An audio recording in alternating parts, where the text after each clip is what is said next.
isolamento social. A Kênia, ela é professora da Universidade Federal do Tocantins, na área de Psicologia da Saúde e Clínica Ampliada no contexto de saúde dos povos afro-indígenas. Ela possui graduação em Psicologia pela Universidade Federal Fluminense, mestrado em Psicologia Clínica pela Universidade Federal Fluminense e doutorado em Psicologia Clínica pela Pontífica Universidade Católica do Rio de Janeiro. Então, professora Kênia, eu queria agradecer, né, a sua presença, agradecer por você ter aceitado participar, né, do nosso evento, contribuindo com seus conhecimentos, e quando você quiser dar início, você pode dar início à sua apresentação.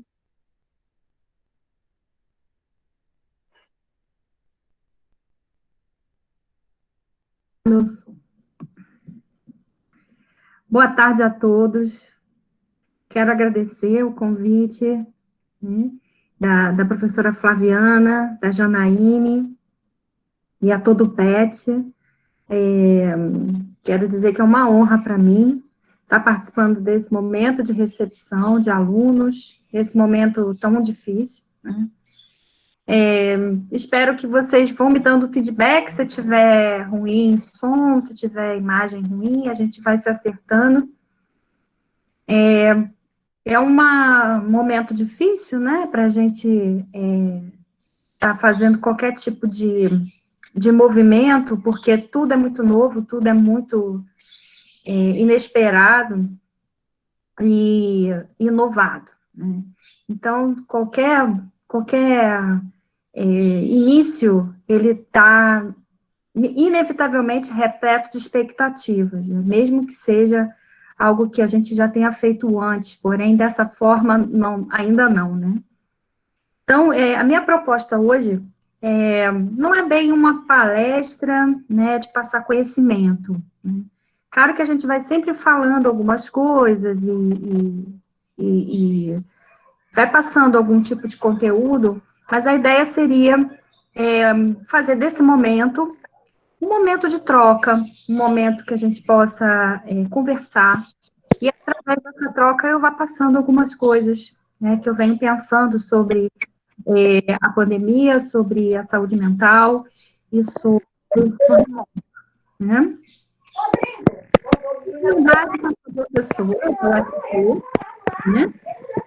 Né? Tem alguém que estão abertos? Aí, eu acho que a gente pode tentar desligar os áudios. Isso, obrigada. Eu sou, verdade que eu sou professora da UFT, Universidade Federal do Tocantins, sou psicóloga, né? Nos conhecemos através de um projeto de acolhimento que foi feito lá na universidade, um projeto de extensão que eu coordenei. E como o PET tem essa função, né, de acolher, de evitar a evasão, de cuidar dos alunos e tentar abrir uma escuta e estabelecer algumas ações que ajudem nesse processo de graduação, né, de formação dos alunos brasileiros, né, eu achei que foi super interessante o nosso encontro. Então, o acolhimento ele tem uma função muito importante, né, na nossa saúde mental. Principalmente quando a gente ingressa numa atividade nova, numa coisa que vai mudar nossas vidas, né? A universidade, a formação universitária, no Brasil, principalmente, é um momento que transforma vidas, né? E a expectativa dos jovens ou não jovens, né? Universidade não é só um lugar para jovens, mas quem ingressa numa universidade tem uma expectativa enorme que a vida mude, se transforme para melhor. E fazer esse movimento nessa pandemia está sendo uma experiência inédita e requer cuidados. Então, acolher nesse momento é sempre bom. Eu creio que a experiência universitária já é necessariamente uma experiência muito complexa. Muitos de vocês saem das cidades que vocês moram, se separam das famílias, né? Vão morar em lugares que vocês não conhecem, com pessoas que vocês não conhecem, muitas vezes em lugares diferente do que vocês viviam, né? Então, já é uma experiência bem, vamos dizer assim, desterritorializante. É claro que é necessária para que um território existencial depois se construa, que é a pós-formação. E essa experiência também de saída de casa também é uma experiência muito importante. Mas nem sempre ela é fácil. E agora, a pandemia, pelo que eu estou entendendo, muitos de vocês não saíram de casa, né? Estão em casa, estão nas suas famílias, nas suas casas, ou morando onde já estavam. Então, a ideia de mudança não está sendo muito comum.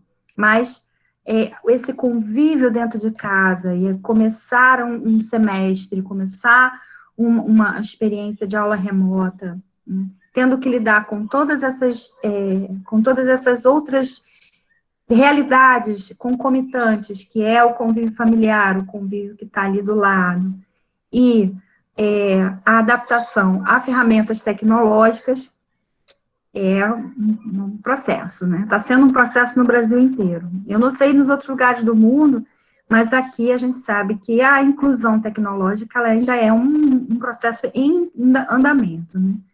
Nossa internet é ruim, a internet brasileira é ruim, o acesso, né, do cidadão brasileiro à tecnologia é precária, né? E nós estamos aí tendo que lidar com essa adaptação para poder seguir a vida. Então, que bom que nós estamos recomeçando. Recomeçando porque uma parte dessa pandemia, dos efeitos dessa pandemia, que afetou muito a saúde mental da gente, foi a interrupção de projetos, né? A interrupção de projetos foi uma das questões mais sérias que nós tivemos que enfrentar a partir de março, né? Então, adiamos muitas coisas, adiamos as aulas, adiamos os encontros, adiamos realizações de projetos, formaturas, pesquisas, extensão, e toda essa interrupção, ela afeta a nossa relação com o humor, né?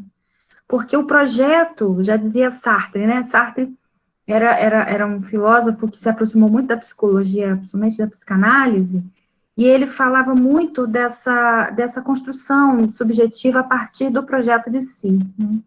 E a universidade, as atividades que nós realizamos na universidade, ela tem por princípio nutrir esse projeto subjetivo.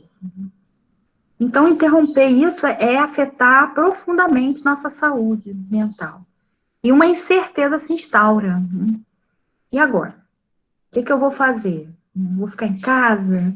Vou ficar sem fazer nada? O sentido da vida fica esvaziado, né? Se perde, né? E isso é difícil de manejar, principalmente sem contato com o outro, né?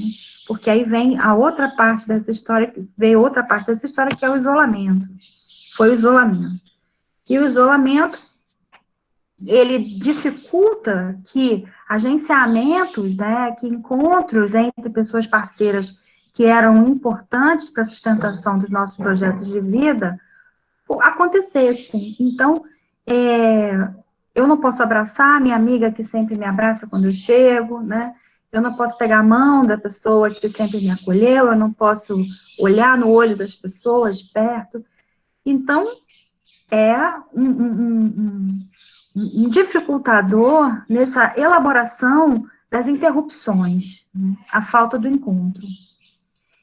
E aí, nós temos uma situação no Brasil que é um platô que de casos, né, de contaminação e de morte que subiu a partir de maio e não desce. Nós já estamos para abril, final de abril, né? Maio, junho, julho, agosto. Já estamos entrando no quinto mês, já estamos terminando o quinto mês de platô. Então, isso também foi diferente do que aconteceu nos países europeus, que eles tiveram o pico e depois eles saíram do pico, tiveram uma liberdade e agora estão voltando, né, depois das férias, claro, as aglomerações começaram a acontecer e a mistura de gente que é muito gostoso, muito saudável, porém, em período de pandemia é perigoso, voltou a ter aumento de casos na Europa. E no Brasil, não. No Brasil nunca caiu. Nós, no Brasil, nós não tivemos queda, né? Então, isso estende esse estado de isolamento, de distanciamento por meses. O que, para a nossa cultura brasileira, latina, quente, né, é devastador. É devastador porque nós não estamos acostumados a ficar distanciados. E isso, para a nossa cultura, não é fácil. E ainda temos as questões de orientação, né? Nós não estamos tendo orientação para poder sustentar esse isolamento. São informações ambivalentes e contraditórias, em que uma parte importante da sociedade diz fique isolado, e uma outra parte importante da sociedade diz isso é uma gripe básica e que fica rapidinho bom, né? Então é confuso isso para a população. E essa confusão, esse estado confuso, está mantendo a gente num altíssimo grau de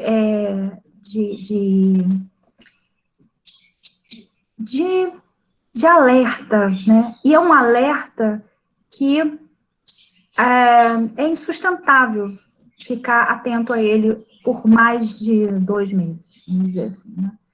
Então, 5 meses em estado de alerta, não podendo ver as pessoas que você ama, não podendo sair e circular na cidade como você costuma, não poder realizar os projetos de vida que você tinha, da forma que você imaginou que fosse fazer, né? Não poder namorar, né? Conhecer gente, quem está sozinho, né? Só virtual. Manter isso por mais de 1 ano, por exemplo, que provavelmente, na minha sensação, é o que vai acontecer, né? Muito difícil, muito difícil. Então, daí a importância do PET, né? A importância desse momento de retomada desses projetos, que no que tange ao trabalho universitário, é o que diz respeito a gente aqui, né? Então, é importantíssimo esse momento, que vocês possam ter um espaço de troca, um espaço de acolhimento, um espaço de reflexão, e que vocês possam construir um semestre mais saudável possível. Eu acho que, nesse momento, a gente se preocupa com o conteúdo, com o quanto eu vou aprender para ser um bom profissional depois. Sim, claro, isso nunca está descartado de tudo, né? Mas o mais importante é que esse semestre que vocês estão começando seja um semestre saudável, né? Onde vocês possam se sentir estruturados para lidar com as relações virtuais e de conhecimento que vocês vão começar a construir a partir de agora. Eu não sei muito sobre como vocês estão organizando esse semestre, eu sou de outra universidade, né? Cada universidade está organizando de uma maneira, eu estou percebendo isso, a minha, por exemplo, nem voltou ainda. Então, eu gostaria de abrir para vocês, né, que vocês se apresentem, que vocês façam comentários, que vocês conversem comigo, e que a partir dessa conversa a gente vá desenvolvendo, né, nossa roda, né? Gostaria de convidar a vocês a participar comigo, né? Então, queria abrir o microfone agora e que vocês possam perguntar, comentar quais são as expectativas que vocês têm, né? Como vocês estão entendendo esse início de semestre? Quais são as dúvidas que vocês têm sobre o que vai acontecer a partir de agora? Como vai ser essa experiência? Como vocês estão com a tecnologia? Como que vocês estão com essa sala de conversa, né? Como é que vocês estão lidando? Por exemplo, eu agora estou falando com um monte de bolinha, uns têm foto, outros têm umas letrinhas, né? Eu tenho certeza que tem um grupo me escutando, tem 34 pessoas, mas é uma experiência muito estranha, né? Então, assim, é importante que vocês falem comigo agora. Assim, falem comigo, troquem comigo e a gente vai dando continuidade a essa experiência. Podemos fazer assim? Sim. Então, eu vou começar, porque eu tenho uma questão, né? Eu me chamo Natália, e eu queria saber como lidar com a ansiedade nesse período, sobretudo a ansiedade daquela pessoa que já estava assim próximo de formar. Então, aquele formando, né, que já iria se formar nesse ano, então ele já estava visando uma oportunidade de emprego, né? Tinha um projeto totalmente diferente. E aí, com essa pandemia, veio isso e trouxe essa mudança muito grande, né? E isso influencia, porque agora a gente estava tão perto de realizar o sonho, que era se formar, ter mais recurso financeiro, e aí a gente se vê numa situação que a gente, na verdade, não está trabalhando, não está estudando, então eu acho que é muito difícil para a pessoa que já estava próxima de formar. Eu queria que você falasse um pouco como lidar com essa ansiedade durante esse momento. Então, vocês não estão retomando as aulas, Natália? O estágio não, porque como eu faço enfermagem, né? Então, tem a questão de equipamento de proteção individual, tá começando a voltar aos poucos, mas não é igual às disciplinas teóricas. Tá bem. Bom, como eu estava falando sobre a interrupção dos projetos de vida, né? O impacto do adiamento da formatura é extremamente profundo.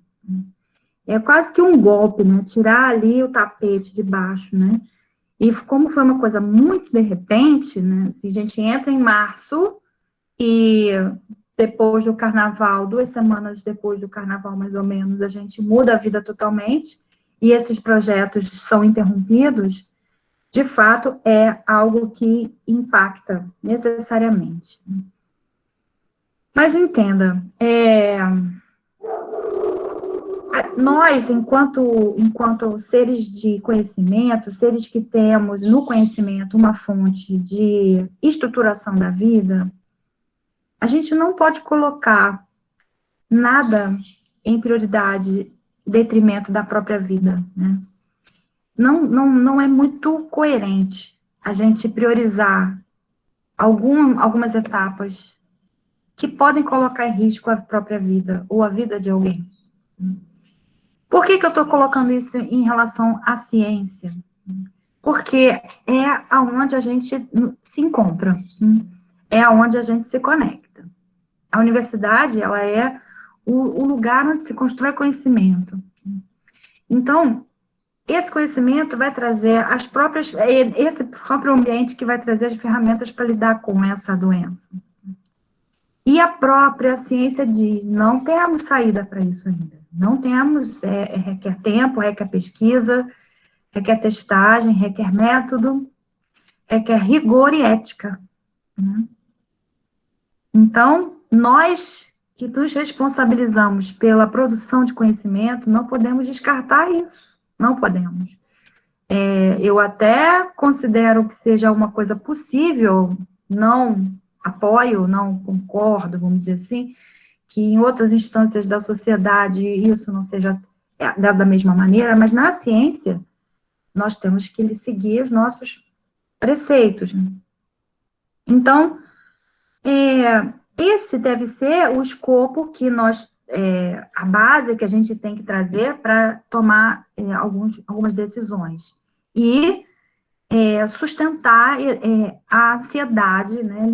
Manejar a ansiedade. A forma que você me pergunta, como é que a gente lida com essa ansiedade? Porque a gente ia terminar, a gente ia começar essa outra etapa que você estava acabando de falar, e a gente não pode, porque tem a pandemia, a gente não sabe nem quando isso vai começar a acontecer. A gente não sabe quando que vamos começar a realizar esse sonho. Mas a gente precisa estar vivo para realizar o sonho, né? Então, nesse momento, o que ajuda a lidar com a ansiedade, Natália, na minha percepção, é a vida, é a manutenção da vida, é a preservação da vida. E, enquanto isso, o que se pode fazer é continuar a se formar. Né? Porque a gente nunca está formado de verdade. Nem eu, né, que já tenho lá, sei lá, mais de 20 anos que eu terminei a minha faculdade. Né? Eu não estou pronta. Ninguém está pronto. Institucionalmente, você tem um momento que você pega o diploma e está apto a construir outros projetos.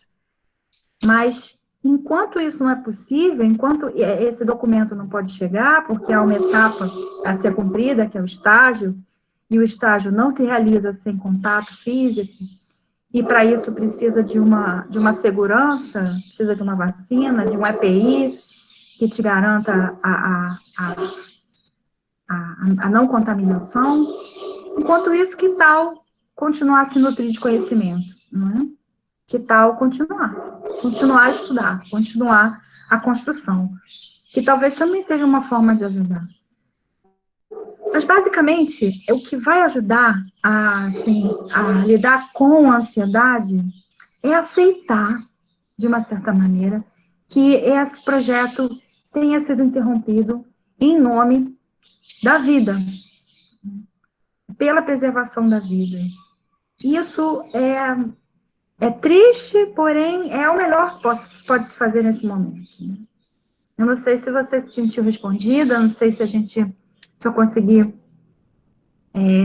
captar bem o que você propôs. Alguém queria falar mais alguma coisa sobre isso? Alguém mais tem essa sensação de que queria se formar e não consegue, e que está triste, ansioso?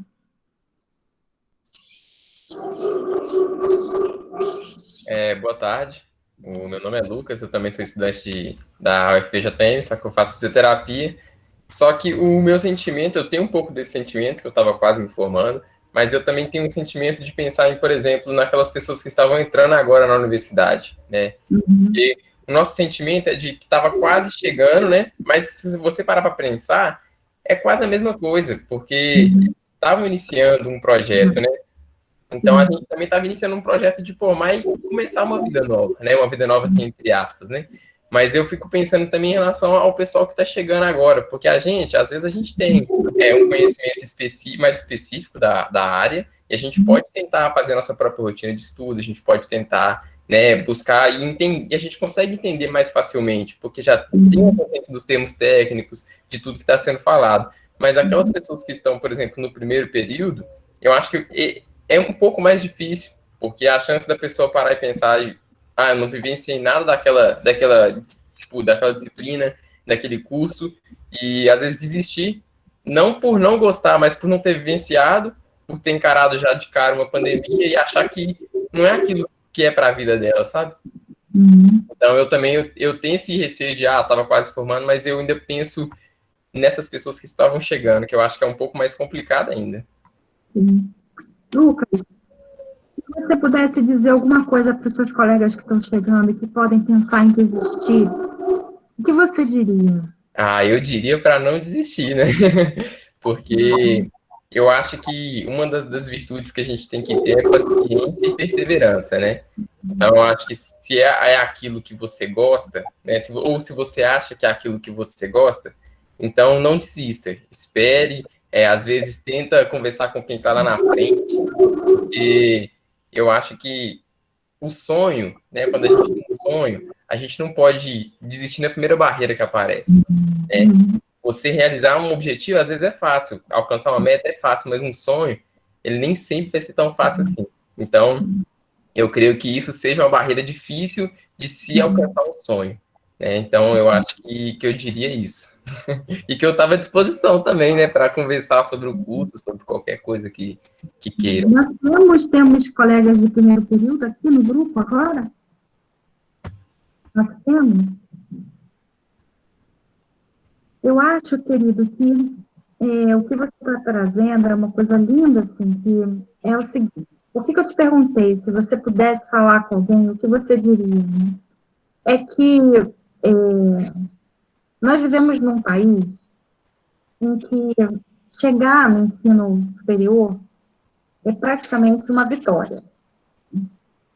Não é fácil no Brasil fazer uma faculdade, uma universidade. A porcentagem da população que chega à universidade e que termina ainda é muito pequena diante da grande população que nós temos no Brasil. Isso está de um déficit educacional de uma precarização da educação que é histórica, Então, quando a gente chega na universidade e que você encontra dificuldades, em que você percebe que existem dificuldades, isso se individualiza. Eu não estou conseguindo. Eu não sou capaz de dar conta desse sonho, desse projeto. O problema é meu. E não é. E não é. Não é. Nunca é só da gente. É claro que todo mundo tem um pouco de responsabilidade, mas nunca é assim. Nunca é assim.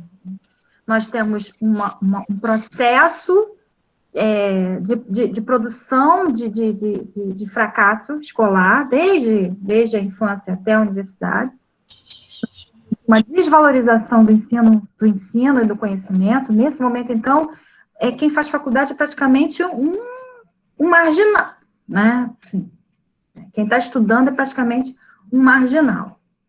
Muitas famílias, inclusive, têm desestimulado os seus filhos a ir para a universidade, porque não é lugar para eles, né?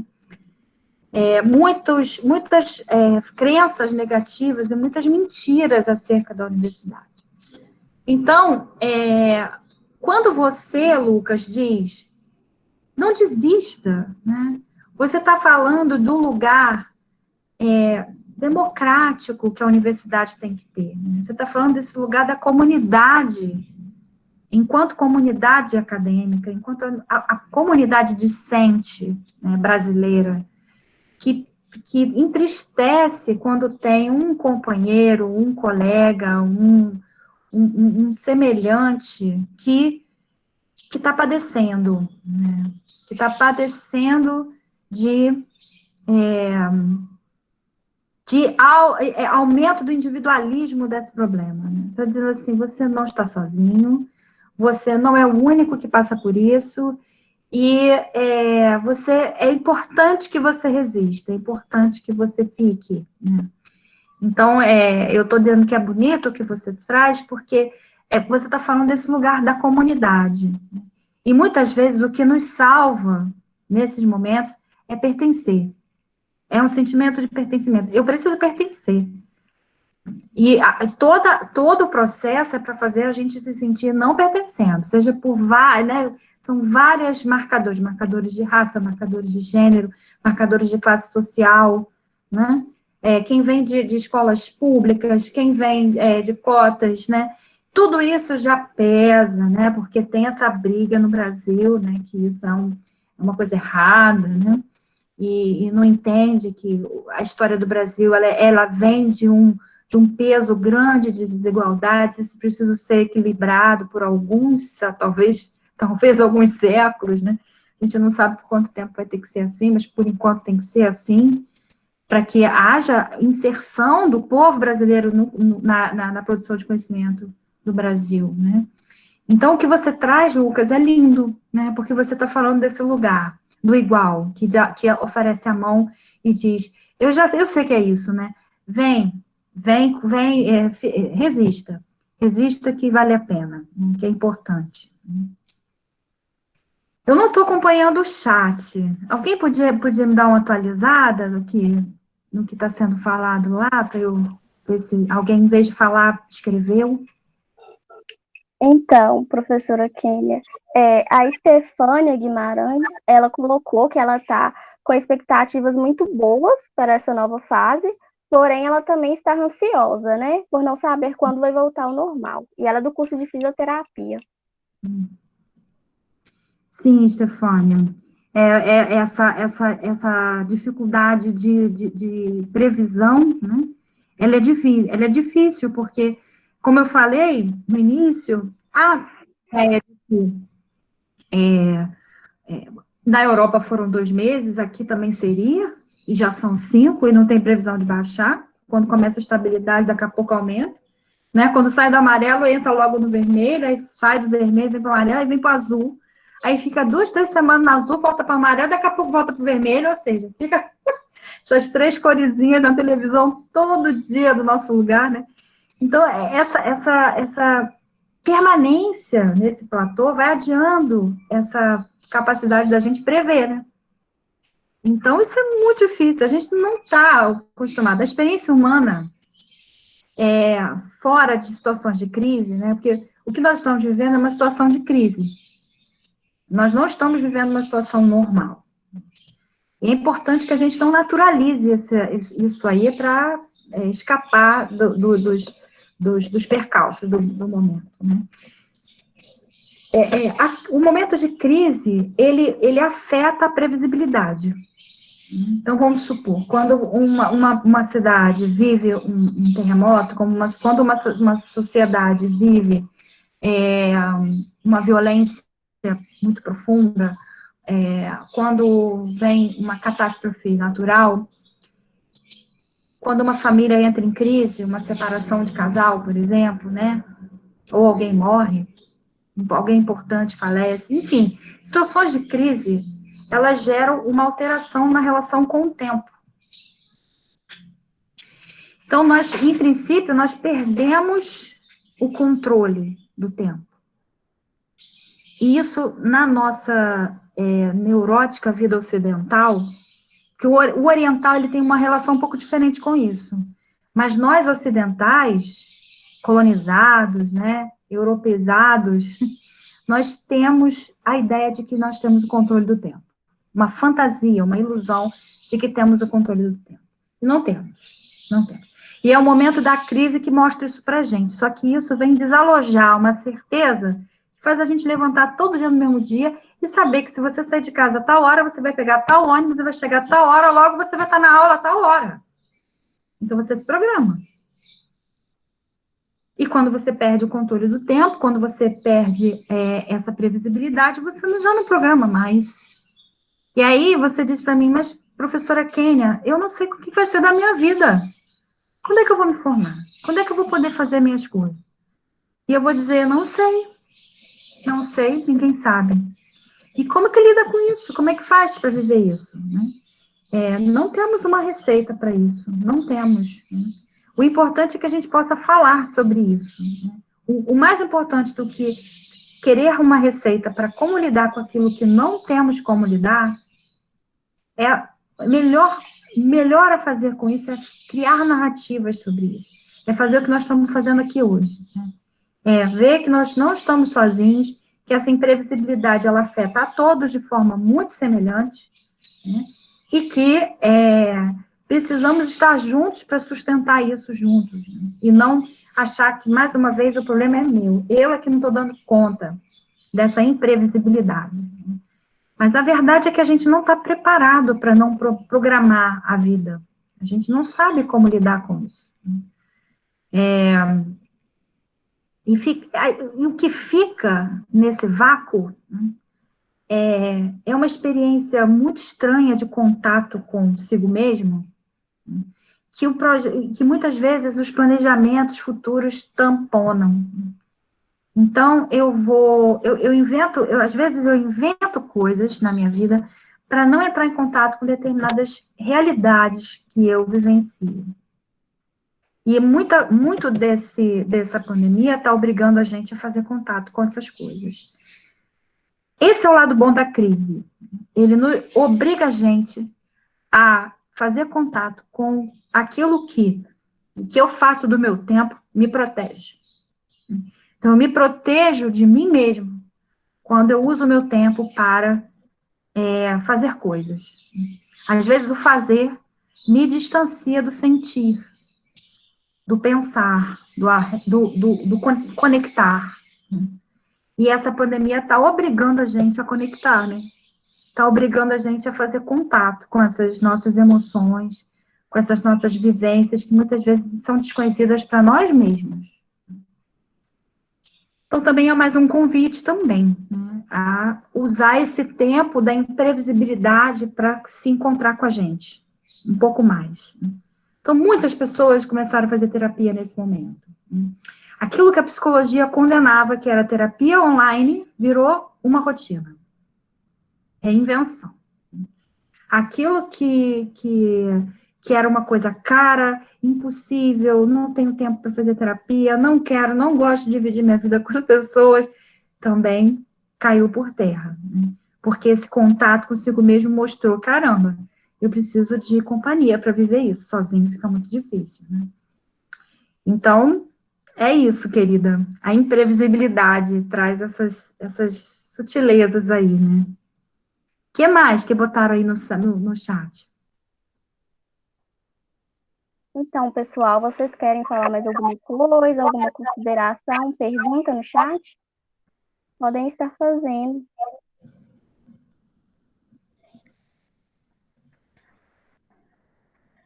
Oi, Kênia, meu nome é Janaíne, Oi. eu sou do curso de História aqui na UFVJM, e Uhum. nesse período de pandemia eu estou ficando aqui na minha casa, na zona rural aqui do município de Berilo, com a minha mãe, então só tá eu e minha mãe aqui na roça, né? Uhum. Eu queria que você me aconselhasse como eu conciliaria esse ensino à distância com esse momento de isolamento social com a nossa vida pessoal. Uma vez que quando a gente está na universidade, né, o sair com os amigos sempre foi assim uma válvula de escape para que possamos distrair com as atividades relacionadas à universidade. E hoje a gente já não tem mais isso. Então o nível de ansiedade aumenta cada vez mais. No meu caso, além disso, né, desse nível de ansiedade, também tem questão de uma tristeza recorrente, por causa que eu tive uma perda no final do ano, né? Eu perdi meu padrasto, e aí vem esse sentimento de luto que ainda está presente. Então, como eu poderia conciliar isso? E também tem a preocupação com minha irmã, né? Porque ela também está na zona de frente do Covid. Então, a gente ainda fica com esse outro sentimento de o medo de perder outra pessoa da família. Aí eu queria que você pudesse me falar sobre isso, me aconselhasse. Janaíne, primeiramente, obrigada por compartilhar sua história, né, com a gente aqui nesse momento. Obrigada pela confiança, né? São algumas coisas que você traz, né? Vou tentar ir por parte. Eu acho que a ideia de conciliar o trabalho remoto com estar em casa requer um pouco de organização. Ter um pouco de rigidez no segmento dos horários. Se a aula é tal hora, você vai estar ali tal hora e tal. Tem que fazer o trabalho, estipula o tempo, faça o seu trabalho. Tem que ser o mais honesto possível com os seus professores, porque nós, professores, precisamos que vocês nos ensinem o quanto é real que dá conta e o quanto não é, né? Eu estou fazendo um curso online agora sobre formações de tecnologias da educação e a gente está vivendo isso na pele, porque o professor manda fazer uma tarefa de terça para sexta e a gente quase morre para fazer. E aí, de uma certa maneira, como isso é importante para a gente lidar com os alunos, né? Assim, é importante que vocês possam dizer para os professores, professora, está muito curto esse prazo, professora, está muito difícil fazer esse trabalho sozinha, tinha que ser em grupo, né? Professora, eu não vou ligar a câmera porque eu não me sinto à vontade, hoje eu estou de pijama, não quero ficar me mostrando, entendeu? Assim, essa honestidade entre professores e alunos deve ser o máximo estimulada possível. Eu sei que nem todo professor está pronto para isso, mas é importante que vocês possam saber que isso é necessário. O professor tem que saber o que ele anda aprontando com vocês, né? E ter organização, é fazer o que tem que fazer, na hora que tem que fazer, e poder dar o tempo do tédio, dar o tempo do ócio, dar o tempo do prazer, do lazer.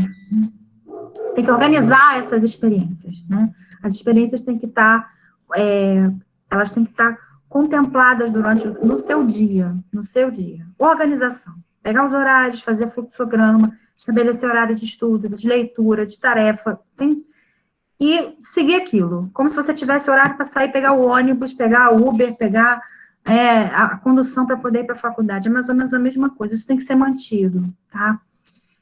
A outra coisa que eu acho o que estava sendo vivido antes e que a universidade ocupava como o luto, né, isso é retirado. Então, você vai olhar mais o luto. Sendo que a pandemia traz a morte para mais perto ainda. Que agora não pode ser uma morte eventual, ou por algo que você acompanhava, ou por uma doença que a pessoa já tinha, enfim. A coisa acontece por quê? Porque você saiu de casa, porque alguém falou perto de você, porque você consumiu um produto sem higienizar, enfim. A morte está muito mais próxima. Então, o luto também está mais próximo. Então, isso potencializa aquilo que você estava vivendo já. Só que ainda não morreu ninguém. Então, a expectativa da perda é pior. Então, o medo de viver algo que você já tinha acabado de viver. É como se você estivesse estendendo um trauma. São situações praticamente que beiram trauma. E o trauma, ele tem uma especificidade. Ele tem um quadro específico, onde a pessoa vive sensações e modos de perceber a vida muito específicos, né? Como você falou, uma tristeza constante. Assim, eu não tenho momentos de tristeza e momentos de alegria. É como se tivesse ali uma linha basal que me mantém num estado melancólico. Assim. É assim, você não saiu do luto, você não saiu da tristeza. E a pandemia te diz, você ainda vai continuar. Porque outras pessoas podem partir. Isso é terrível, Janaína. Isso é terrível. Eu acho que, muitas vezes, a gente precisa mesmo de um acompanhamento, sabe? Não estou dizendo que você precisa fazer terapia, mas às vezes é importante que a gente tenha alguém para acompanhar, né? Até para saber o grau de risco que está tendo mesmo. Então, se você tem uma irmã que está no combate, que está na linha de frente, ou trabalhando na área médica, ou trabalhando na área social, enfim, ou algum comércio onde ela não pode deixar de ir, ou algum trabalho que ela não pode deixar de ir, né? Isso te deixa apreensiva. Mas o quanto você e ela podem estar articulando isso, o quanto vocês duas, enquanto pessoas que se amam, que vivem juntas, podem estar controlando o máximo possível o que está acontecendo, né? Então, assim, é importante ter EPI, é importante o uso da máscara, é importante o uso do álcool, é importante fazer tudo que se tem, que se sabe, para evitar. Tudo. É o máximo que você pode fazer e tem que fazer, e é isso que diminui a ansiedade, né? Então, fazer coisas práticas para evitar que o vírus entre na sua vida ajuda. Criar procedimentos, né? E às vezes isso cansa. A gente vê que tem horas que a gente dá uma fraquejada, né? Diz, hoje eu não vou limpar as compras, não. Mas não pode. Mas não dá. Tem que limpar as compras. Toda vez que você comprar, você tem que limpar. Não tem como. Isso não dá para relaxar, né? Então, a ideia de que o retorno remoto pode não também ajudar a diminuir o luto, né?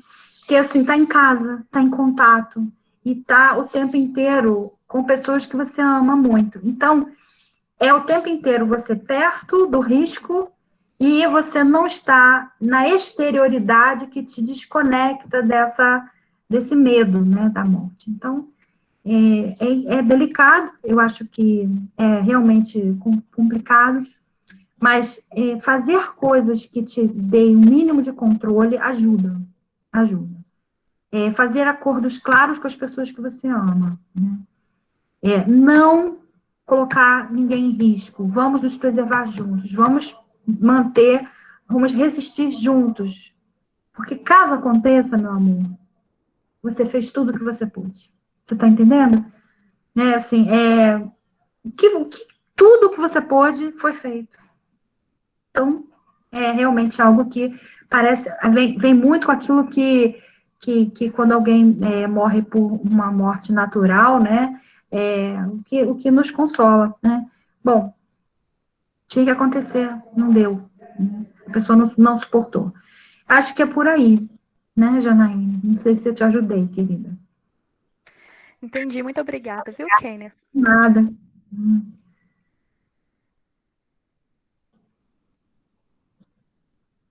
Quem mais quer falar alguma coisa, perguntar?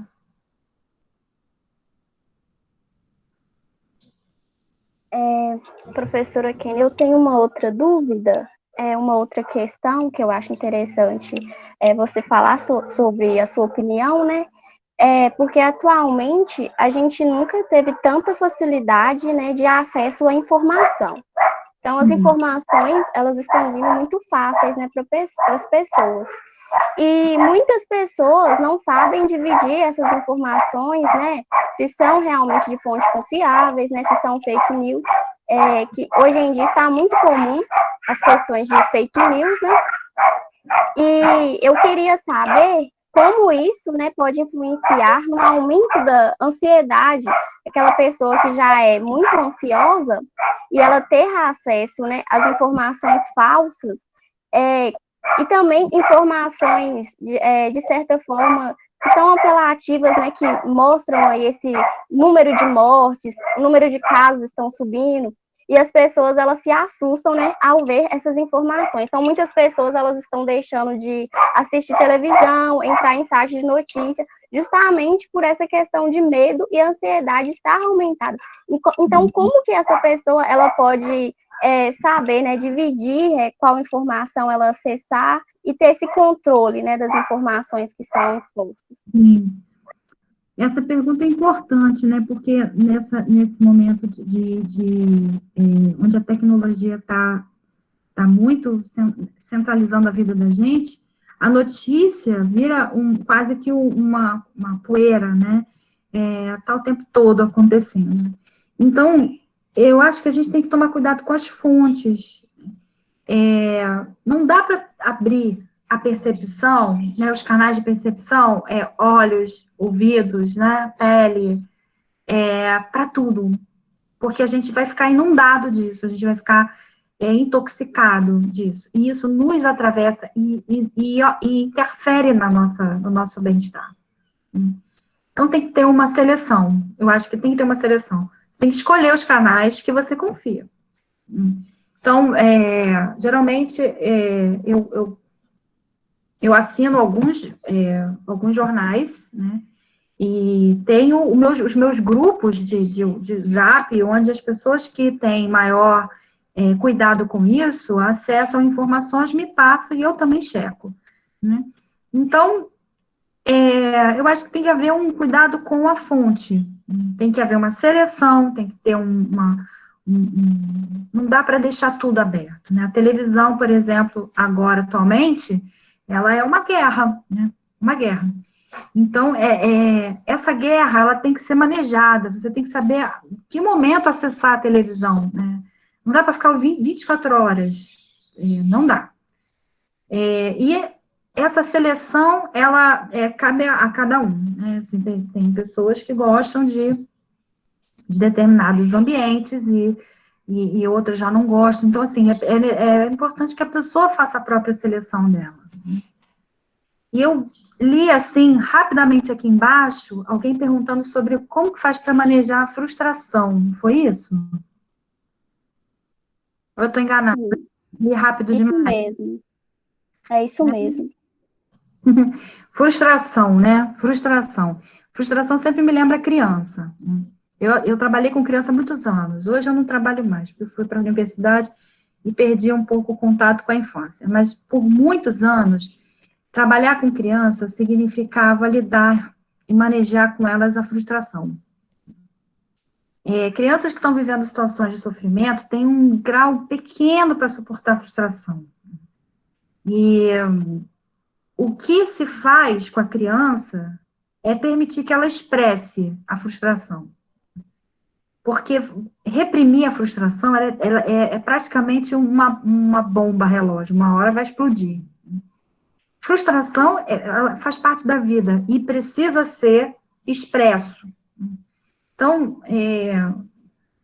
a expressão da frustração ajuda a gente a integrar, ajuda a gente a acomodar essa nova realidade, porque a frustração você quer uma coisa, essa coisa não é possível e você fica frustrado porque não pode ter aquilo que você quer.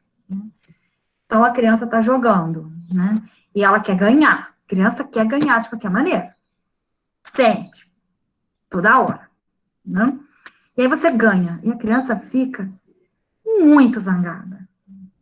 Então, para ela poder lidar com a realidade que ela não ganhou, ela precisa expressar a raiva dela. Então, ela precisa ter a liberdade comigo de expressar. Então, na minha opinião, é preciso buscar formas de expressão da frustração. E uma forma muito legal que eu acho para a gente que já cresceu, que não é mais criança, é a arte, por exemplo. Seja ela qual for, um desenho, uma dança maluca que você se solta, né? Alguma forma de expressão corporal, alguma forma de poder colocar essa emoção em movimento. E respirar. Respirar e poder enfrentar, confrontar a realidade. Porque ela está ali para você, inevitavelmente. Então, eu queria muito sair para balada hoje. Queria muito. Tá todo mundo na balada, tá todo mundo lá. E eu estou em isolamento social, eu não vou. É muito frustrante. Né? É cruel, praticamente. Mas essa é a realidade. Né? Então, o que você vai fazer? Você vai expressar a sua frustração, você vai dar uns berros, você vai dar uns... E vai lidar com a realidade, que é um ano praticamente sem balada. Sem balada, sem tudo que a balada traz, né? Tudo de bom que a balada traz. E tudo de ruim também, né? Mas que a gente tá doido para viver. Enfim, a frustração, ela é o encontro com uma realidade que você não queria. Então, é importante que ela seja minimamente sustentada, suportada, porque senão, ou você tem duas opções se você não viver a frustração. Ou você vive na fantasia, ou você vive na negação, que é o que está acontecendo com a juventude mundial. A juventude, ela é o mundo do possível. Né? Tudo é possível na juventude, gente. Tudo é possível. Eu posso tudo na juventude. Claro que fazer faculdade nem sempre, não é, Lucas? Mas eu posso tudo. E esse poder tudo é importante, porque é o momento em que você tem que ter energia para conquistar coisas da vida. E aí você acabou de sair da adolescência também, onde muita coisa não podia. Não tinha dinheiro, não podia, não tinha autonomia, não sabia nada da vida, achava que sabia, mas não sabia. Enfim, a juventude é o momento da realização. Né? E tem aquele vigor, tem aquele frescor. É maravilhoso ser jovem, né? E a pandemia diz que o jovem não pode fazer o que o jovem precisa fazer. Então é muito frustrante. É desesperador. E a gente precisa botar isso para fora. A gente precisa expressar isso. Como uma criança que diz, eu ganhei, eu ganhei. Não, eu ganhei. Você não ganhou, eu que ganhei. E você precisa dizer para ele, não, não foi assim.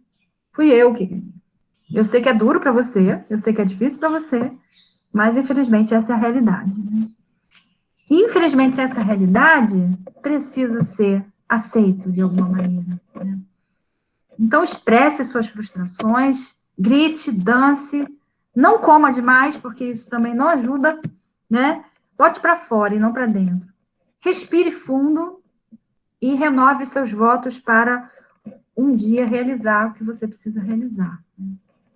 Essa é a minha reflexão aqui com você sobre a frustração, tá bom? Ok.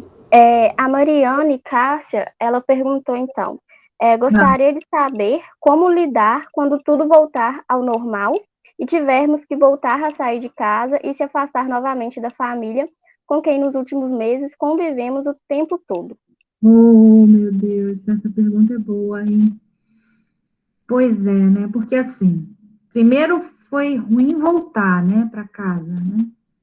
Aí é horrível porque os defeitos de todo mundo, né, aqueles defeitos insuportáveis, ficam difíceis e Aos poucos a gente vai acomodando dentro do que pode, quando é possível, né? E aí vem essa coisa gostosa que é estar perto das pessoas que você ama, né? E como a Janaíne disse, preservando essas pessoas, né? Então, a gente está junto aqui, a gente sabe que nada vai acontecer enquanto eu estou longe, né? Eu estou perto. Caso aconteça alguma coisa também, eu estou aqui perto, né? Isso é muito importante também. Porque muita gente que estava longe no início da pandemia precisou ficar perto, precisou se aproximar. Porque o medo que alguma coisa acontecesse com um parente, com uma pessoa que ama, e você está longe, foi insuportável, né? Foi insuportável. Então, aí ficou esse, né, aconchego, né? Ficou esse aconchego também, que é um dos lados dessa situação que a gente está passando, né? É poder estar todo mundo juntinho. E é o ninho, né? É o ninho que no momento de medo, o ninho é o melhor lugar do mundo. Né? E aí vai vir, em algum momento, essa vacina vai aparecer, né? Ou o remédio que não deixa essa coisa matar. E aí a gente vai poder voltar. E aí vai ter uma separação. A gente vai ter que sair do ninho para ir para o mundo de novo. E aí é hora da gente ver esse projeto. Lembra? Quando comecei a falar, temos um projeto que faz a gente se mover no mundo, certo? Temos alguns projetos. E aí, quando esse projeto estremeceu, por alguma razão, eu não estou generalizando, eu estou dizendo que em alguns momentos esse projeto pode ficar frágil. Né? Talvez seja a hora de rever os projetos. Né? E não é que isso não é desistir, isso não é ceder. Isso é reavaliar, porque isso que nós estamos vivendo pode, muitas vezes, mudar radicalmente algumas situações, né? Internas nossas. E, assim, acho que não é que você vai ficar em casa para não se separar da família, não é isso, né? Mas se dá o direito de olhar para essa nova etapa e o que esse estar junto te mostrou, né?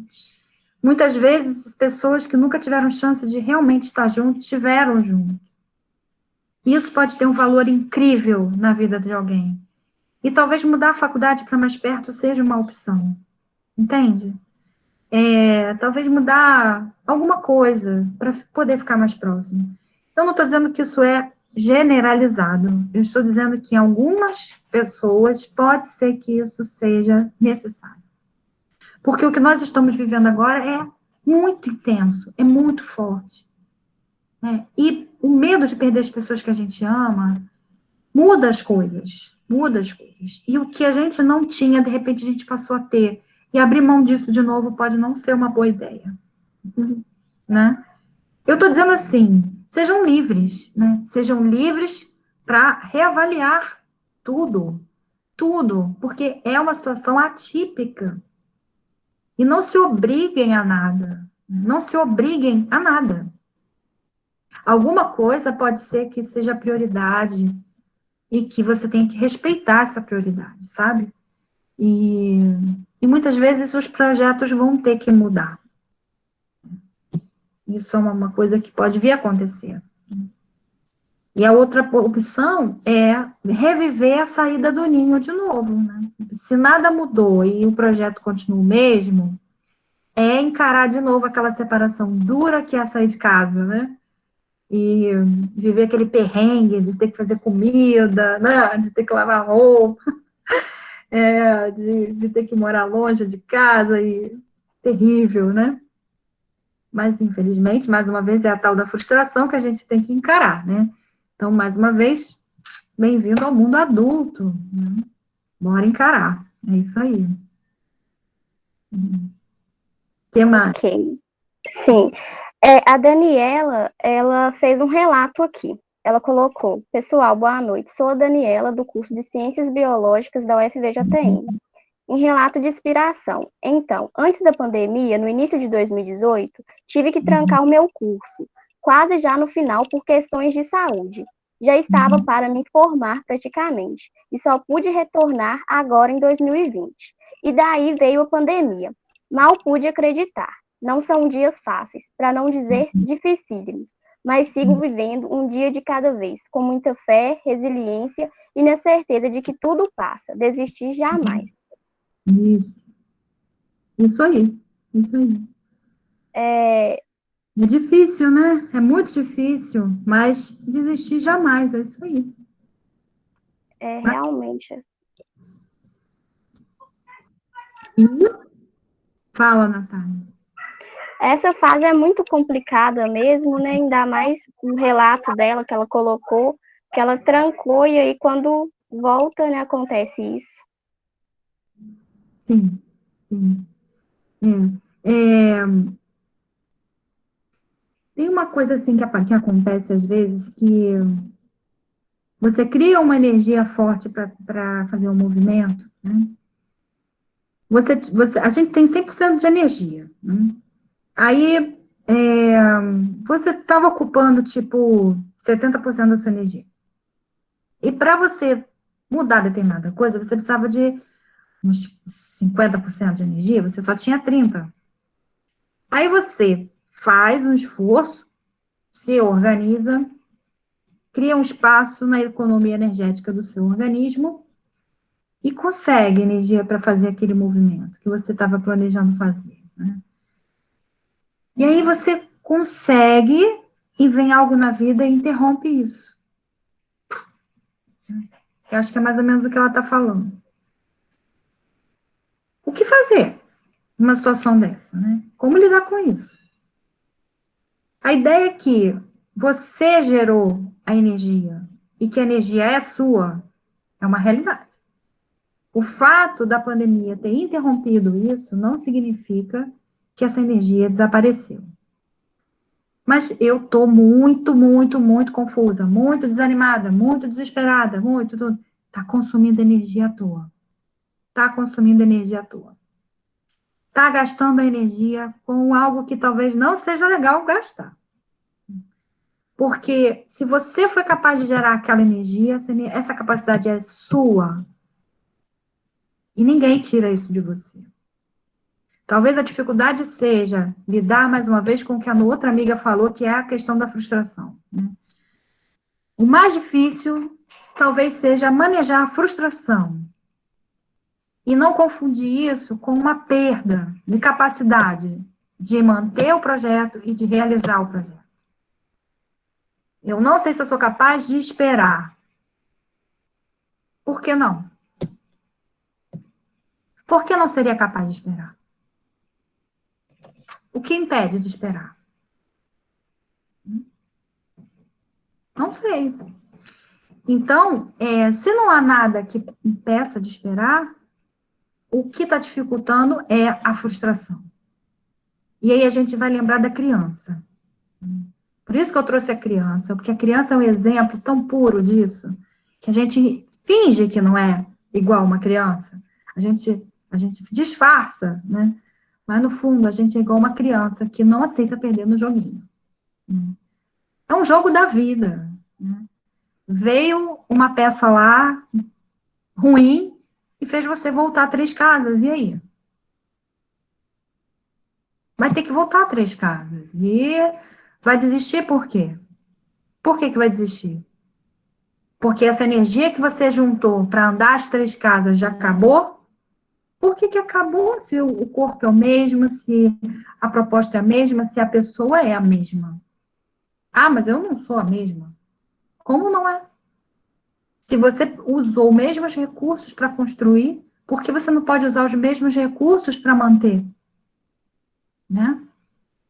Então, gente, isso não é autoajuda, mas é um pouco, porque de alguma maneira a gente esquece que a potência, né, a potência que a gente tem é nossa. Não depende do externo tanto assim. A potência é nossa. A gente pode sofrer alterações com o contato com o externo, né? Mas, de qualquer maneira, a potência, a possibilidade, o campo de possibilidade é nosso. É nosso. Então, se ele foi assim em algum momento, ele pode continuar sendo em outros momentos. Alguém escreveu alguma coisinha para mim aí também, que eu vi. Oi, Kênia. Sim, aqui. É a Bárbara Aguiar. Ela colocou, boa tarde, olá, Kênia, faço curso de bacharelado em Ciência e Tecnologia na universidade. Como lidar, apoiar crianças e adolescentes que estão mais expostos à violência doméstica durante a pandemia? Uhum. Bom, essa é uma pergunta complexa, porque a gente precisa do Estado, né? Atuando junto aí, né? As campanhas estão acontecendo, né? As coisas estão sendo faladas, mas eu não tenho clareza do que está sendo feito. E aí eu estou falando muito do Conselho Tutelar, né? Da mobilização do Ministério Público e de um sistema de proteção da infância mesmo. Quanto a isso, eu não estou dizendo que precisa fazer uma moralização da família, tá? Nós estamos vivendo um momento muito complicado, porque a família pobre, ela, para ser considerada desajustada, né, viciosa, imoral, não custa, né? Então, a gente tem que tomar muito cuidado com isso, porque essa violência doméstica, ela não tem conta bancária, né? Ela não tem a violência, ela acomete a qualquer classe social. E também, de alguma maneira, essas crianças que têm um sistema de proteção maior, elas talvez elas não entrem nessa quadro de visibilidade, né? Acaba aparecendo só a criança de famílias mais humildes, de pessoas pobres. Mas são essas pessoas que precisam mais do Estado mesmo, são essas pessoas que precisam de sistemas de proteção, de garantia de direitos, de preservação do Estatuto da Criança e do Adolescente, né? Que ele seja colocado em prática, não para culpabilizar, não para perseguir, não para moralizar, e não para controlar a família pobre, né? A família mais em situação de vulnerabilidade, mas para trazer algum tipo de proteção e sustento, né? Da qualidade de vida dessas crianças. E nós, enquanto universidade, a gente pode estar atento, a gente pode fazer pesquisa, a gente pode estar tentando dar visibilidade maior a isso, né? Estabelecer ações, né? Ações de extensão, por exemplo, que possam ajudar essas famílias a lidar com essa realidade, crianças e familiares com essa realidade, mas cobrar mesmo que o Estado esteja agindo nesse momento. Agindo. Porque a tarefa é deles, nós elegemos conselheiros tutelares para isso, para proteger a infância. Com certeza. Paula, você quer ligar seu microfone para fazer a pergunta? Ou não? Então pode ligar, viu? Boa tarde, Kênia. Boa tarde, pessoal. Eu queria trazer duas questões. Eu sou Paula, eu faço curso bacharelado em Humanidades. E agora, durante a pandemia, durante o isolamento social, eu tenho passado em Diamantina mesmo. Então, eu estou longe da minha família, dos meus amigos, do meu amor, e está sendo, assim, muito ruim. A minha questão é que eu tive que ficar porque na minha casa eu não tinha acesso à internet, eu tinha que dar continuidade a alguns trabalhos, mas com esse isolamento, tem dias que a gente acorda assim, eu não quero nem levantar da cama, mas eu tenho que fazer as atividades. Então, eu queria colocar essa questão. Como que a gente faz para ser produtivo quando a gente não dá conta de ser produtivo? A gente não dá conta nem de levantar da cama. E uma outra questão que eu tenho observado, não apenas comigo, com outras pessoas também, que a gente tem ficado com os sentimentos muito à flor da pele, muito mais intensos. Eu tenho observado que eu tenho ficado muito estressada. Eu vejo alguma coisa assim, já fico toda estressada. Como que a gente faz para lidar também com esses sentimentos que estão muito aflorados, muito intensos? Acho que a primeira coisa que temos que fazer, você já está fazendo, que é reconhecê-los, né? Reconhecê-los, identificar, né, esses sentimentos. Tentar refletir um pouco o que dispara esses sentimentos. Dar uma escuta a si mesmo, né? O que dispara isso? Em que momentos eu acabo exacerbando determinada emoção, né? E eu acho, meu amor, que respeitar esses movimentos, dentro do que há de mais possível, é melhor. Então, o dia que você não quiser sair da cama e você não precisar sair da cama, fique na cama. Fique na cama. Acho que a gente tem que respeitar isso, né? Porque se obrigar a fazer movimentos também, em que o corpo pede para você, né? O corpo está pedindo aquilo, tá pesado, tá pesado. Às vezes a gente precisa de descansar. Não é depressão, às vezes. Não se trata de depressão. Não se trata de desistência. A gente tem mania de rotular tudo, né? E como a gente tem uma cobrança muito grande de produtividade, essa meritocracia, né? Então, se você tem que fazer por onde, tem que fazer, a gente acaba esquecendo que há uma sabedoria no corpo que a gente não se autoriza a respeitar. Então, esse excesso de atividade mental, esse excesso de exigência na lida com a pandemia, com tudo que ela traz para a gente lidar, pode ser extremamente exaustivo. E a gente precisa de descanso. E muitas vezes o descanso a necessidade de descanso vem numa hora que você menos se espera, né? Às vezes eu já me peguei dormindo profundamente em plena segunda-feira à tarde, depois de um fim de semana descansando, né? Gente, mas eu dormi profundamente, tive sonho, né? Eu acordei, parecia que eu tinha feito uma viagem astral, assim. Achei aquilo estranho, né? E aí, refletindo sobre isso, eu me dei conta que aquele momento de necessidade, ele surge, ele emerge, e não tem muita explicação. É uma coisa que eu preciso respeitar. E não necessariamente isso é depressão, sabe? O importante é isso. É você não ficar associando a qualquer necessidade de cama a estar deprimida, né? Então, pode ser que não seja depressão, mas pode ser que seja também. Não estou dizendo que não é, né? Mas como você me passa, parece que a dificuldade é de respeitar um ritmo, um momento em que você está precisando de descanso para elaborar coisas. E a pandemia está dando essa chance para a gente, né? Porque ao mesmo tempo que você pode se sobrecarregar de coisa, você pode ter muito tempo vago. As duas coisas estão acontecendo, né? Então, assim, esse tempo vago, ele às vezes é para a gente poder descansar, porque está pesado, está osso, né?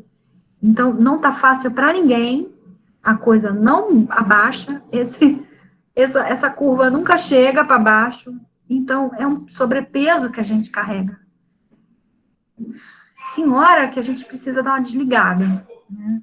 Não é para desistir, não é para fracassar, é para descansar. E às vezes, se você respeita, quando você descansa, talvez recursos novos possam vir e você vai acessar esses recursos com mais facilidade, né? Essa é a minha ideia. Não sei se você concorda, se faz sentido para você, Paula. O que você acha? Sim, faz sim. Faz? Legal, bacana. E às vezes a gente está deprimido mesmo, sabe? E às vezes a gente fica deprimido. E tem que tomar cuidado com esse estado depressivo, né? Porque ele despotencializa a depressão. Né? Eu não estou falando daquele entristecimento, eu estou falando da depressão. Eu estou falando daquele estado em que você perde a capacidade de criar, seja criar canais, criar vínculos, criar estratégias, criar arte, criar qualquer coisa que faça você sentir em movimento. Essa depressão, ela pode surgir por causa da pandemia? Não sei, eu tenho minhas dúvidas, eu acho que não. Eu acho que a depressão, ela pode ser acionada a partir da pandemia, né? E aí requer mesmo um atendimento psiquiátrico, psicoterapêutico, né? A pessoa precisa de acompanhamento, tá? É quando se perde a capacidade de criar qualquer coisa. Aí sim, a gente precisa de ajuda e é importante pedir ajuda. A gente acabou de sair do Setembro Amarelo, né? Quer dizer, amanhã ainda é setembro, né? Mas, assim, essas campanhas, elas são interessantes, são bacanas para lembrar, né, do risco do suicídio e tal. Mas o mais importante dessa relação com os meses e os alertas é que isso não acaba em setembro, né? Isso é constante, as pessoas têm sofrimento psíquico, né? Sofrimentos o ano inteiro. Então, é legal, assim, é legal para lembrar, mas às vezes a pessoa teve uma depressão há muitos anos atrás e nunca mais teve. E aí está disparando agora, né? E não está conseguindo reconhecer, não está conseguindo pedir ajuda. É importante pedir, né? É importante dizer, olha, não estou dando conta, estou precisando de ajuda. E procurar atendimento, né? Atendimento especialista, que é o psiquiatra e o psicoterapeuta. De preferência formado, nada de coaching. Com certeza. Pessoal, alguém mais quer fazer alguma pergunta pelo chat? Ou então ligar o microfone para falar? Alguma observação, comentário? Sim. Professora Kênia, eu sou Marta, sou do curso de Ciência e Tecnologia do campus Mucuri, e eu acho que muita coisa aí também respondeu, algumas coisas que eu estava em dúvida, mas eu fico mais quanto à ansiedade e à cobrança. Eu percebo que os professores, eles também estão se reinventando, estão tentando no máximo, assim, ajudar, mas às vezes também surge um pouco de medo, que no caso também que você falou, que às vezes a gente tem que falar abertamente, mas também eu fico um pouco receosa de falar abertamente, mas também parecer que é vitimismo, porque também está todo mundo passando pela mesma situação, e eu percebo que é o que a Janaíne falou, às vezes antes a gente tinha contato com os colegas, a gente estudava junto, e no curso de exatas eu preciso estudar a parte de teoria para depois fazer a prática, depois fazer os exercícios. Eu percebo que eu estou tendo muito esquecimento e eu estou muito lenta. O que você me orientaria? Essa lentidão é comum, viu? Muita gente divide isso. Assim. Eu estou dizendo isso por quê? Porque eu fiz um trabalho de acolhimento comunitário do período da Covid, com uma roda de conversa como essa que a gente está fazendo agora por 5 meses. Né? Então, eu acompanhei muita gente, e muita gente falava disso, né? Da sensação de lentidão. E aí vem uma cobrança, porque você não está acompanhando o ritmo que você imagina que esteja sendo imposto externamente, né? E não tem os amigos para ajudar, porque muitas vezes, quando você está mais lenta em algum momento da vida, vem um amigo, né, fazer a maior parte do trabalho para você, aquela coisa, né, a gente vai se ajudando, né? E, nesse momento, às vezes, você não tem como. Então, você tem que fazer sozinho, tem que dar conta sozinho. E esse ritmo está sendo complicado de equalizar, né, de equilibrar. Né? Eu penso que, se você percebe que essa cobrança ela pode ser externa, mas ela pode ser interna também, você deve diferenciar. Primeiro, você tem que saber se a cobrança que está vindo é mais tua ou se é externa. E poder falar com o professor sobre isso é muito positivo, porque pode ter a professor que não vai aceitar, mas pode ter muitos professores que vão aceitar, né? Com relação aos que não aceitam, que não estão tendo abertura, há sempre uma chance de trancar a matéria dele, né? Então, no sentido assim, respeite, sabe? Respeite o seu momento. Assim, isso não vai permanecer assim para sempre. Você não vai ficar com um ritmo que você não está acostumada, que pode estar mais lento para sempre. Em algum momento isso vai ser retomado, mas nesse momento não está. Não está. Aí o que você vai fazer? Vai tomar 3 litros de café por dia? Vai ter um ataque cardíaco? Vai tomar guaraná em pó? E vai se intoxicar? Que você vai tomar algo externo? Vai introduzir, né, uma química para poder acelerar? O que você vai fazer? Tem outra saída se não respeitar? Eu não sei se tem outra saída se não respeitar, sabe? Que há uma mudança no ritmo. Há uma mudança no ritmo. Isso se deve a quê?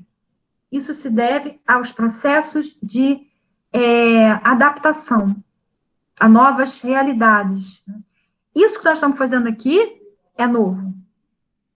Isso abre possibilidades de nós nos encontrarmos. Nós, numa vida comum, a gente não teria se encontrado hoje, porque eu teria que estar indo aí, né, em Minas, eu moro em Palmas, então, dificilmente eu conseguiria ir até a universidade de vocês, fazer essa roda com vocês.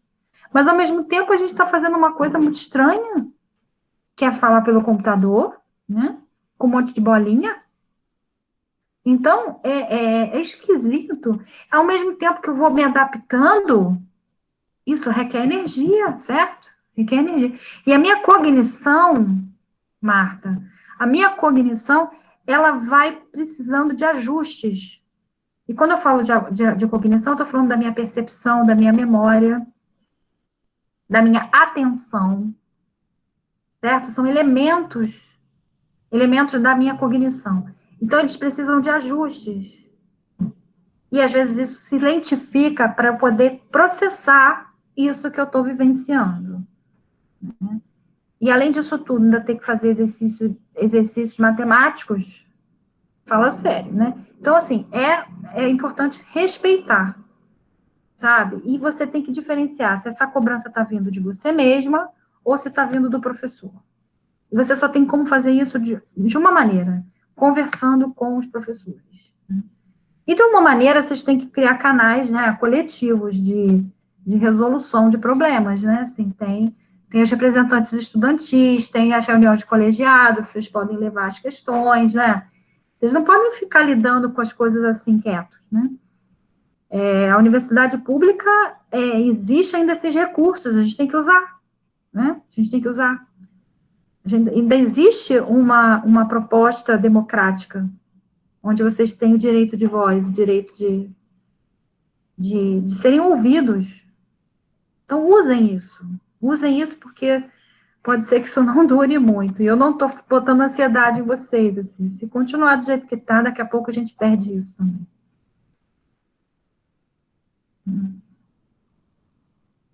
Então, pessoal, a gente vai chegando, né, ao final do nosso evento. Antes eu queria ler, a professora Flaviana, ela colocou aqui, te cumprimentando, professora Kênia, ela falou que ela está sem áudio, né, mas ela agradece muito a disponibilidade para estar conosco nesse momento, e suas sugestões serão muito úteis, né, então ela agradece muito. E você quer finalizar sua fala, falar algo mais sobre o tema? Sim. Eu queria agradecer a vocês todos que estiveram aqui comigo hoje. Quero agradecer a quem dividiu, né, suas ansiedades, suas angústias, suas histórias, e quem não dividiu também, né, porque Estar junto é uma forma de compartilhar. Quero agradecer a Flaviana, a Natália, a Janaíne, né, a toda a equipe do PET. Se eu não me engano, o Lucas também é do PET, eu acho que eu já vi ele naquele vídeo. Sim, ele é. Eu acho, a todos do PET que trabalham em prol, né, do bem-estar do aluno, do discente na universidade, que ajude essa galera a ficar na faculdade, que forme, que termine, que vá trabalhar, né, que vai levar para seus territórios o conhecimento construído ao longo desses anos e vai ganhar dinheiro, né? Melhor, né? Por que não? Vamos emancipar essa galera, né? Por que não, né? Falar em dinheiro. Muito obrigada, né? E eu gostaria muito que vocês ficassem com a minha intenção, né?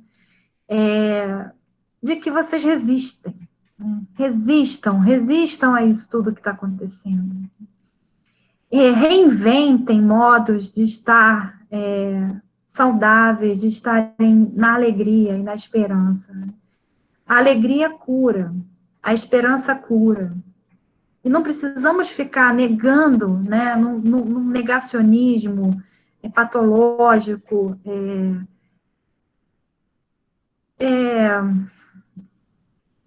para lidar com tudo isso. Dá para a gente lidar com a realidade, e mesmo assim continuar reanimando os canais de esperança e de alegria. Né? Então, é o que eu gostaria de deixar uma mensagem aqui. Não desistam, eu estou igual o Lucas, não desistam, porque o Brasil precisa de vocês. Nós, professores, precisamos de vocês permanecendo na universidade, terminando a universidade, se tornando profissionais. Profissionais éticos, profissionais comprometidos, profissionais realizados. Né? É possível. A universidade tem que ser para vocês, não pode ser para outras pessoas, nem para nós, e nem para gente que nem está na universidade, que nem sabe nem do que se passa ali dentro. A universidade tem que ser para vocês. Então, façam dela a sua casa, tá bem? O que precisar de mim, só me chamar, estou à disposição, viu? Fiquem bem. Muito obrigada. Boa noite, boa semana para vocês. Bom, eu queria te agradecer, professora Kênia, em nome do PET Estratégias, né, por você ter aceitado o nosso convite e ter feito essa roda de conversa brilhante, né, que eu acho que foi muito esclarecedora para todos que estão aqui presentes, né, foi de grande valia essa palestra, foi muito importante, então eu queria te agradecer por essa noite, né, de muito conhecimento, e até uma próxima, né? Até a próxima, um beijo. Beijo. Tchau. Tchau, tchau. Então, pessoal,